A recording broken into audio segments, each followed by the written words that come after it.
Welcome to Bon Jovi Discussions. Today it's just me, but I wanted to do my album review of this bad boy right here. This came out today. Look, you can see my reflection there. This album came out today, 2020. Amazing album. I give it a 10 out of 10. I'm not saying that because it's my favorite band, but because it's actually an incredible album. I love how the band sound, how the band comes together, how they the deep lyrics, the heavy subject matter, and we're gonna get into all that. But anyway, so let's go into. I have some notes here because I'm still learning this album and all that. But the album came out today. I heard it the other day actually, but it was released digitally and on CD today. The vinyl actually comes out on December 4th. The reason that got delayed was because some of the factories on the west coast of the United States, I guess there were some fires and stuff, and that delayed production as well as other factories wherever they're making them. So vinyl's coming out on December 4th, which is a bummer. But so anyway, this gem right here was recorded at Ocean Way Recording Studio in March of 2019. And this was actually, John actually posted a Instagram video teasing us when they were in the studio. They were there for 11 days. They recorded, I think, 23 songs. John actually recorded a lot of this album. He wrote most of the album himself and recorded these songs on his phone and then brought it to the band in the studio. We actually, last summer, July of 2019, we actually went to Nashville for a family vacation.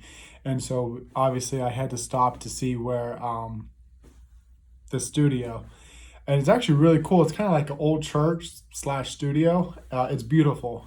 The album was produced by John Shanks, and this is the first Bon Jovi album that actually features heavily, at least, Everett Bradley, who is an amazing percussionist, background singer, and he's just a great guy. He's so much energy. He had so much enthusiasm to the band. He's actually been with John, on solo events and stuff since the '90s, and then he's been touring with them since the This House tour in 2017. From my gathering from social media and talking with some of my Bon Jovi friends, this album is being perceived pretty well. A lot of people are really enjoying it. I remember when Unbroken and Limitless and American Reckoning were released as singles. A lot of people weren't very happy with what they were hearing. Me personally, I loved it. Yeah, and we'll get into it. I thought it was great, but a lot of the Bon Jovi fans didn't. So I was kind of worried that they weren't going to like this album because a lot of people were like, "Oh, he's too political" and blah blah blah. But as we've been hearing, we know that John's been doing like 1,000 interviews this week, and he's made it very clear that it's not a political album. It's just a socially conscious, topical album, and it's right on that fine line. And I think it's just perfect. My stance is, I've been a fan for 20 years. Since I was 8 years old in 2000, Crush is what got me into them. I'm 28 now, so I've grown with them for the last 20. And I'm just so thankful that my favorite band is still making music, performing, and quite frankly, are still together. For a band with that much longevity, almost 40 years, that speaks volumes, and I'm just thankful. So John named the album 2020 because at the time last year, as he said in interviews, it was all about clear vision, because where he was with the record company and Richie back in 2013 and 14 and so on, there was a lot of turmoil going on, he was going through a lot of pain. And so when he wrote This House, it was all about that, but all the things that he was going through. And I think after This House, I think he got a clear vision of the band and him and where they were going. And then he also thought with the election year, it was a cute title. And then COVID hit, and that kind of changed everything. So that brings me to the May versus October release. So the album was actually going to be coming out in May this year, along with the tour, and the tour got canceled. But May, I think April, they said that the album was going to be delayed until October because of COVID, and no one was thinking about an album or that. And I also think it would have hurt album sales because a lot of people were really unemployed at the time, still are, but it would hurt album sales because the production of CDs weren't, we're not even going to get the vinyl right now, but we got the CDs, production of CDs were going to be delayed. So album sales wouldn't have been as heavy as it, just it being digital. So charts matter too. But thankfully we got the album today. The album cover, so now I don't know what the building is called, but I know that I've seen it in New York when I was in New York City. It resembles what JFK did back in the 60s, when having the American flag and sunglasses and all this. So John was trying to replicate that. I also think that they also changed the track listing too. It's actually 10 tracks now. Before Do What You Can, American Reckoning became were on the album. Love Can and Shine were going to be on it, but both Love Can and Shine got put on the Japanese edition, and we don't have it here in the standard edition. But I bought the Japanese edition because I have to have it. So 10 tracks, and I think this is one of the albums that has the best opener and the closer. I think Limitless has that real punch anthem to it, and get you going, get you excited for the album. And then Unbroken is the closer, and it kind of fades out at the end. It's perfect. So we are going to get started with, we're going to go through all the songs in order. First, I'll talk about Love Can and Shine, since it's not really on the album, but it is. I personally love the songs. Love Can and Shine are beautiful. I actually think of my fiance during Shine. It reminds me of her tremendously. I can see why John took those songs off now, because the album was more socially conscious type songs, and those are more boy or relationship type songs. But I'm still glad they got released, because there's still 11 songs we haven't even heard. Hopefully we hear them one day. So anyway, let's get to the first single, Limitless. This was actually the second single, and it was released in February this year. It was written by John, Billy Falcon, and John Shanks.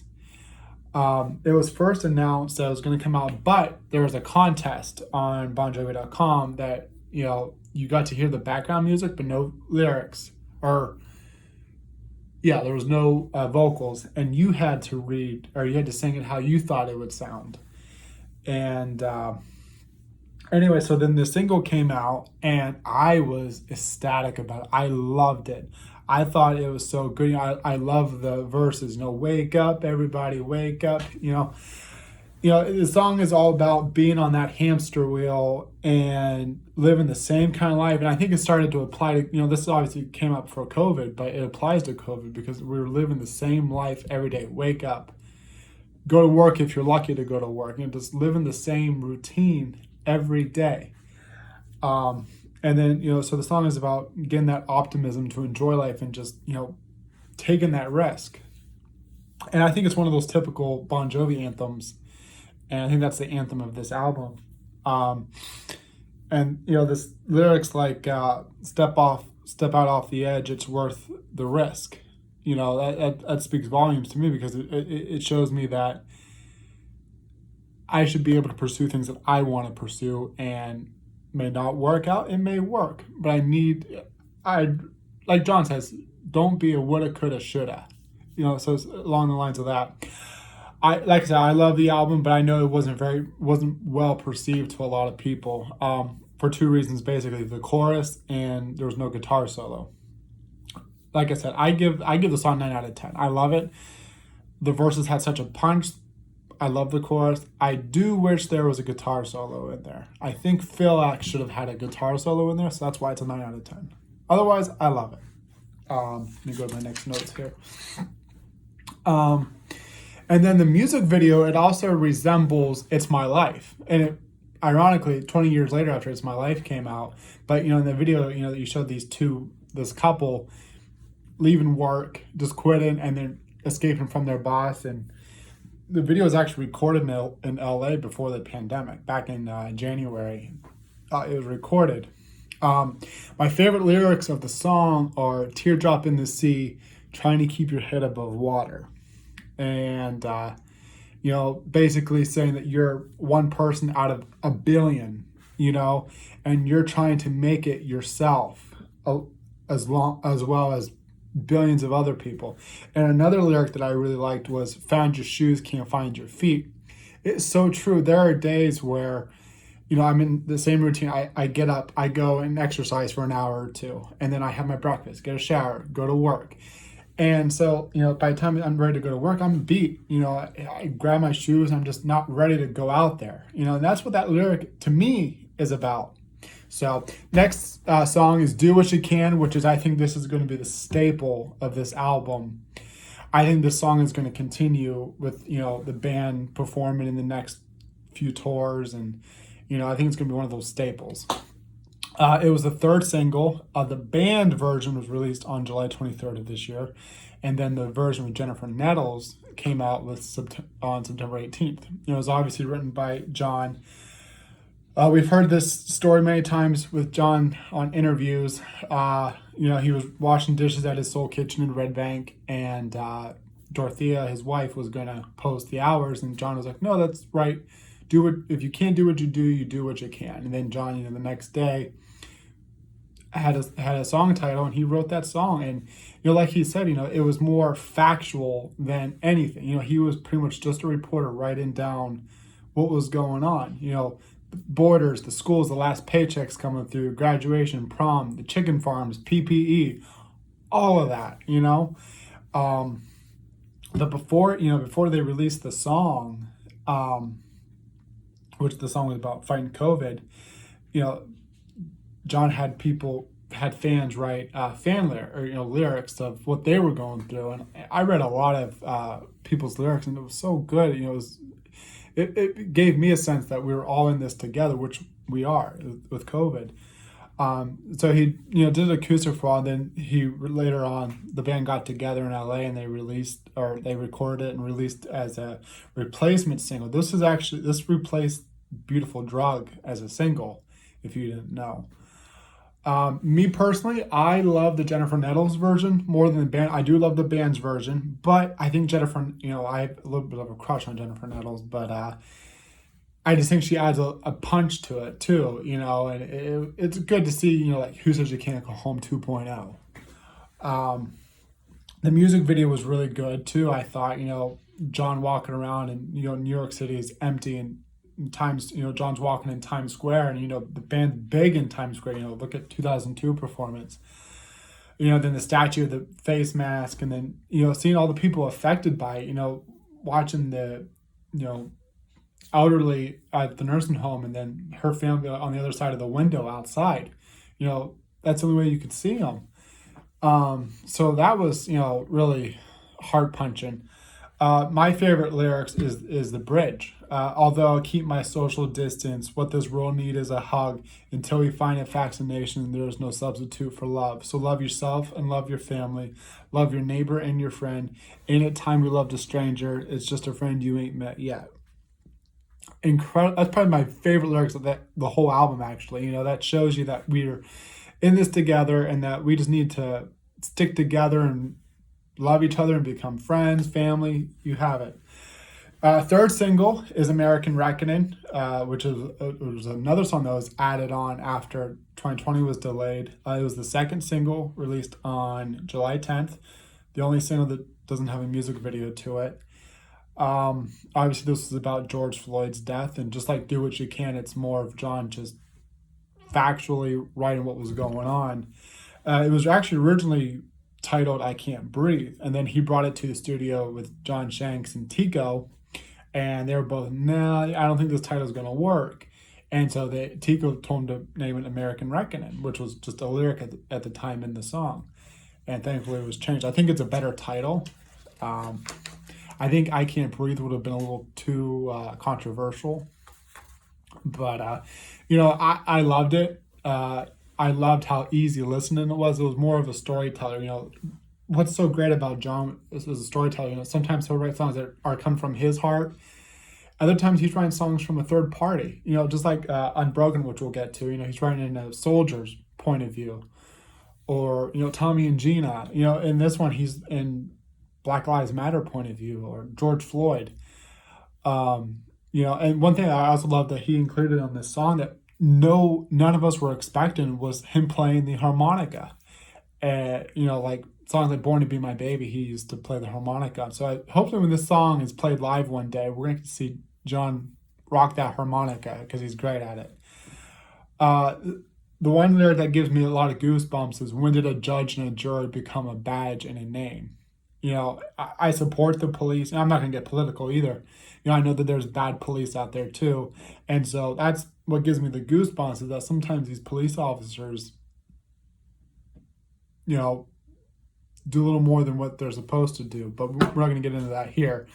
The net proceeds to this song were donated to Brian Stevenson Equal Justice Initiative. And that is actually going into the end of this year. So if you go on iTunes and you buy the song, if you haven't already, if you're watching this, you already bought it. Those donations go towards that Brian Stevenson Equal Justice Fund, or Justice Initiative. My favorite lyric of the song is our American reckoning written in blood or in love or in peace. I think those lyrics speak for themselves. The next song is Beautiful Drug. And this was actually going to be the second single. They actually did a music video for this. And then after the album got delayed, John actually changed a lot of the lyrics and re-recorded it, per se. It was written by John, Billy Falcon, and John Shanks. My interpretation of this song is that love is getting us through. That addiction and the beautiful drug is love. It can get us through anything. What I really like about this song in the beginning, if you kind of listen to it, it's a slower down hook to "This House Is Not For Sale," or a little bit of "Have a Nice Day." I think it's one of those, every Bon Jovi album, there's always a hook. Whether It's My Life, the "Whoa, Whoa," or "Have a Nice Day" intro, or "This House" intro, "Because We Can" intro, whatever. There's always that hook. I think that's that hook. It's a broken down "This House Is Not For Sale" in a way. I also love the "Woohoo, Woohoo," the band backing vocals. I love it. And then I also love how they sing, blood. I can't sing. And you don't want it. You don't want to hear that. But just the way that they hold their notes in blood, drug, and love. And then Phil X has a 16-second guitar solo, which I think this is one of those songs that wasn't going to have a guitar solo. And John Shanks was like telling John that he needs to have, this is like the perfect song for Phil to shine. And it was. And so Phil got to have a 16-second guitar solo. And it is amazing. Anybody that knows me knows that I absolutely love Phil X. He's just, I love Richie too. Richie and Phil are both my favorite guitarists. But Phil really rocked this guitar solo. My favorite lyric of this song is, "It pulls you in just like a tide, the deeper deep, the higher high, the taste, the touch, the stuff of dreams, paradise that's in between, sweet honey of another hit, you'd almost bite through your own lip." I love that. Next track is "Story of Love," which is written by John. This was actually going to be the first single, so it leaked that it was going. John actually said it in an interview early on back in January that the first single was going to be "Story of Love," even though "Unbroken" was kind of the first single, but we'll get to that. But so obviously it wasn't, because "Limitless" replaced it. But this song actually gives me goosebumps. I've always wanted Bon Jovi to create a song, and they kind of have, but I wanted them to always create a song that was solely based on a parent-to-child relationship, because I have a son, and this is that song. When I first heard the song the other day, I'll be honest, I'm a guy, I'll be honest though, I got tears, because it made me think of my son, and just how being a father is the most important thing in the world. And it just made me think of my son and how much I love him. And, that's the most important thing in this world. And so it's one of those more intimate songs. I love how it opens with David and John only, and then Tico starts coming in. And then what I also love too is if you listen to it, about 3 minutes in, about 3.5 minutes, the song kind of starts to end. I'm wondering if that was the end of the song, but the band came back in and did that 1.5 minute jam session, and just the way Tico plays on that is so good. Let's see here. I still gotta read off my notes here. And then I also like how John kind of introduced a whole new what's the word I'm looking for? Thing. Lie dee dee dee die. Yeah. When I first heard that, I was kind of oh, sorry. My dog was on top of me. Go lay down, buddy. Go lay down. I really enjoyed that. The lyrics that I really relate to are they can offer you advice that you don't want to hear, words that cut like a knife and still ring in your ear. You think of them ignorant, they think of you arrogant. When I use this as an example of things that my dad used to teach me, or eat my vegetables. Like I didn't like vegetables. I didn't think they were good for me, but they obviously were. Now I'm trying to teach my son things that my dad tried to teach me that I thought he was ignorant or arrogant for. So it's that thing where we don't think it's cool when our parents say it, but then we learn those, like buckle up, for example, those little things, So I'm always seeing stuff that I do, telling my son to do, that I look back and say, wow, I didn't even listen to my dad when he was telling me this stuff, My favorite lyrics are, now that they're getting older and you ain't so young, so you take care of them like your daughters and sons. You can ask for forgiveness, they can ask for the same. Forget all the anguish, heartache, and pain. Wherever you go or wherever you've been, it's them that is with you, and that's you, that's them. Next song is Let It Rain, and this is actually my favorite song on the album. It's written by John. The chorus is just so good. To me, it kind of reminds me of Pictures of You from the What About Now album. At least instrumentally, I think there's a lot of similarities in there, which is okay. I love it. The meaning that I take from, and I could be wrong with how John wrote it, but that's the thing, his songs become our songs. And this is how I interpret it as, who's going to stand up and make that change? Who's going to face that storm and battle through and make a change? The band really comes together very well in this song, and Tico's drums, and he just beats the fuck out, and it's so good. I also love the John and David bridge too. For some reason when I listen to it, it gives me a sense of hope. I love it.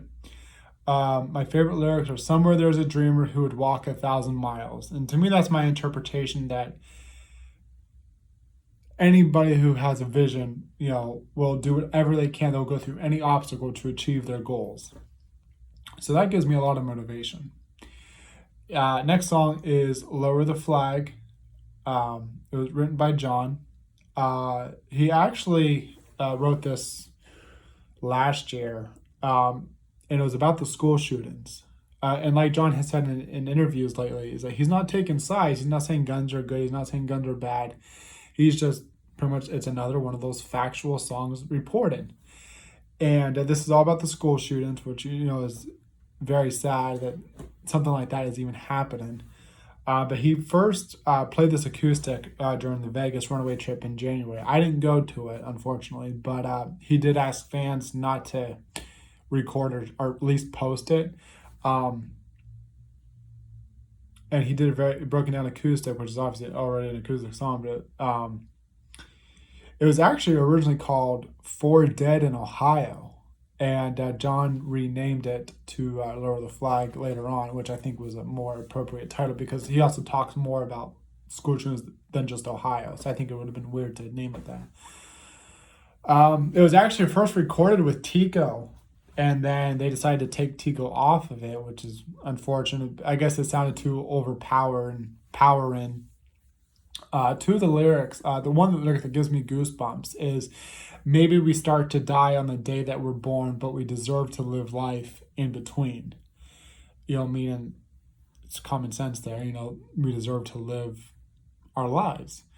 Another lyric that I really like is, soon there will be protests on the street. The media from out of town will chew it up and spit it out, then move on to the next one before we even grieve.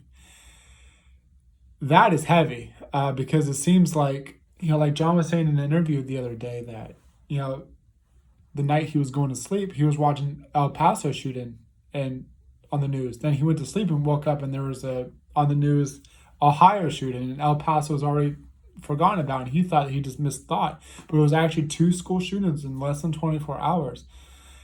And that's not right. There should never be any of that. So those lyrics kind of speak a little heavy to me, because my son goes to school and I always worry if something's ever going to happen. I believe that there won't be, but you never know. The next one is Blood in the Water, which is written by John. This seems to be another fan favorite. I think fan favorite wise from this album, I think, is Story of Love and Blood in the Water. When I first heard this, or the title of the song, I thought it was gonna be like more of like a heavier song, because a lot of people said it was kind of like Dry County, but it's actually kind of more of acoustic or slower ish type song. It's obviously about immigration, and the ignorant comments here in the U.S. about building that wall and all that, and then problems and how we're, how are you going to deal with it per se. It was actually supposed to be a 9-minute song, from what I think John had said. There was going to be like a jam session here, and I remember myself and other Bon Jovi fans were very excited for a 9-minute song, kind of like Dry County, but for some reason it got broken down to 6 minutes. The guitar intro in the beginning kind of always sounds like a little similar to Dry County guitar, broken down a little bit. It's more of a bluesy type sound, but I love it. I also love John's vocals in the chorus. It blows me away. It adds that punch to the song. And then I also love his vocal echo in Real, when he sings the word real. Weird thing about me, I guess. And then I also love how he also incorporated his 3 sons and his daughter. When he was writing, for my daughter and 3 sons, it's the only life they've known. To me, it's my asylum. These stars and stripes, my home. I think he was writing about being away from them, being on tour, and his family was used to it, but he wanted to be home with his family. So I think he always looked forward to coming home and being with his family. My favorite lyrics are Blood in the Water, who's jumping in? The devil's made his final offer, now the sharks are circling. Blood in the water, our fates are sealed. The devil's greatest trick was just to say he wasn't real. To me, I think that's definitely about immigration, about immigrants wanting a better life and coming into our country, which our country is a great country. But then they come here and they realize that it's not as great, because the line, the devil's greatest trick was just to say he wasn't real. To me, that's like, we're so great, but then we have immigrants come here, we want to send them back, or we're so rude and unwelcoming to them, which is not a good thing. So I think that's where that lyric kind of stands in my view. And I also love the line, America isn't as... That is a typo. The next one is Brothers in Arms, which is written by John. This is actually my second favorite song. I believe this should have been a single, in my personal opinion. I think it had that right radio type hook. I think if people heard it, they'd be like, damn. This song just gets me going. I love it. I just love the na na na na, in the background.